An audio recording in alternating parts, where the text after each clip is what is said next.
Thank you for choosing Skywalker Trampolines, and welcome to the 17 by 15 oval trampoline assembly video.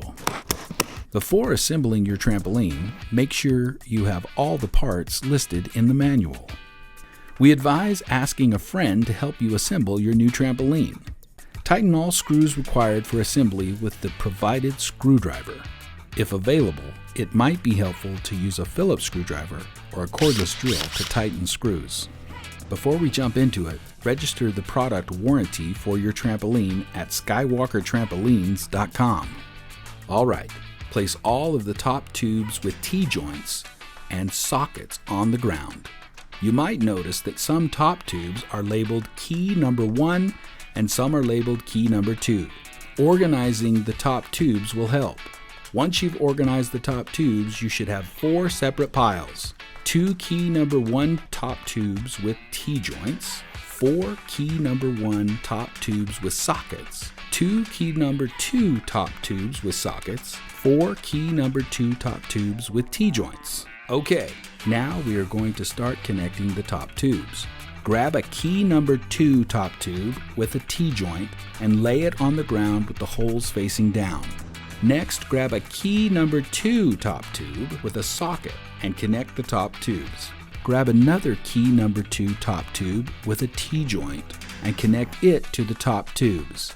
Then grab a key number 1 top tube with a socket and connect it to the end of the top tubes. Make sure that you have a pattern of T-joint, key number 2, socket, key number 2, T-joint, key number 2, socket, key number 1. Here is the tricky part. Turn the frame section so the curve is facing out and make sure the holes are still facing down. Next, get a key number 2 top tube with a T-joint and lay it on the ground to the assembler's left of the frame section just assembled. Make sure the holes are facing down. Grab a key number 1 top tube with a socket and connect the top tubes. Then grab a key number 1 top tube with a T-joint and connect it to the top tubes. Get another key number 1 top tube with a socket and connect it to the end of the top tubes. Make sure you have a pattern of T-joint, key number 2, socket, key number 1, T-joint, key number 1, socket, key number 1. Turn the frame section so the curve is facing out and make sure the holes are still facing down. Get a key number 1 top tube with a T-joint and lay it on the ground to the assembler's left of the frame section just assembled, with the holes facing down. Grab a key number 1 top tube with a socket and connect the top tubes. Then grab a key number 2 top tube with a T-joint and connect it to the top tubes. Lastly, connect a key number 2 top tube with a socket to the end of the top tubes. Make sure you have a pattern of T-joint, key number 1, socket, key number 1, T-joint, key number 2, socket, key number 2. Turn the frame section so the curve is facing out and make sure the holes are still facing down. You should now have all 3 frame sections laying in a circle with the curves facing out. Moving on, take 2 leg extensions and connect them together with a leg brace. The leg brace has a slight bend. You will want to make sure the peak of the bend is facing up. Secure everything with 2 self-tapping screws. Repeat this until you have 6 leg sections. Insert 1 leg extension halfway into one of the T-joints and the other leg extension halfway into one of the sockets. Press down on the leg frame to fully insert the leg extensions. Repeat this until you have all 6 leg extensions inserted. Now have your friend help you flip the frame section up and connect them. You will want to make sure the T-joints and sockets are alternating. Also, make sure the top tube key numbers have a pattern of key number 111, key number 222, key number 111, and key number 222.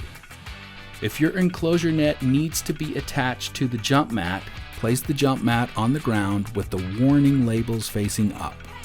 Now place the enclosure net on top of the jump mat and make sure the first V-ring directly left of the enclosure door lines up with the first hole directly left of the warning label.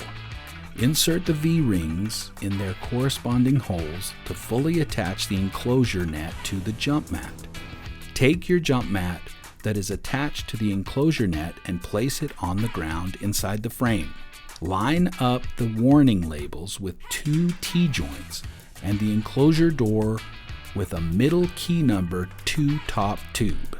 Using the provided spring tool, hook the smaller end of a spring into the V-ring just left of a warning label. Stretch the spring until it reaches the frame hole just left of the T-joint. Do the exact same thing on the other side of the trampoline. Now you can go ahead and place a spring into the V-ring just left of a T-joint and stretch the spring until it reaches the frame hole of the corresponding T-joint. Do this with all of the T-joints on the trampoline. You might want to count the V-rings and spring holes to make sure they line up. Then you will need to do the same thing but with the sockets. Place a spring into the V-ring just left of a socket and stretch it until it reaches the frame hole of the corresponding socket. Do this with all of the sockets on the trampoline. Place a spring directly left of each spring already placed. Continue in a clockwise direction until all the springs are placed. You now have a trampoline, but we're not finished yet. Place the frame pad on top of the springs. Adjust the frame pad so that the slits are directly above the sockets and the 2 logos are on either side of the enclosure door. Look under the trampoline and find the sleeves that are attached to the underside of the frame pad. Position each sleeve above a spring and then detach the spring. Slide the spring through the corresponding sleeve and reattach the spring. Next, find the strap. Position the outer strap so that one strap is on each side of the frame and then pull the strap through the buckle. Don't pull too tight. You are more than halfway done. Find all of the straight tubes and curved tubes, then slide all of them into foam. Now that you have the foam on, insert one straight tube into one curved tube. Make sure the flat part of the tubes line up when inserting. Make sure the 2 holes on the curved tube are facing up. Then secure the tubes with one self-tapping screw. Repeat this until you have 6 enclosure poles. Insert the pole cap into one strap ring found on the top of the enclosure net. Make sure the hexagon hole is facing the net and the round hole is facing you. Pick up an enclosure pole and insert the curved tube into the pole cap, making sure the bend is facing away from the trampoline. Make sure the holes on the curved tube, pole cap, and strap ring are all aligned. Secure it in place with a bolt, making sure it goes in the round hole first.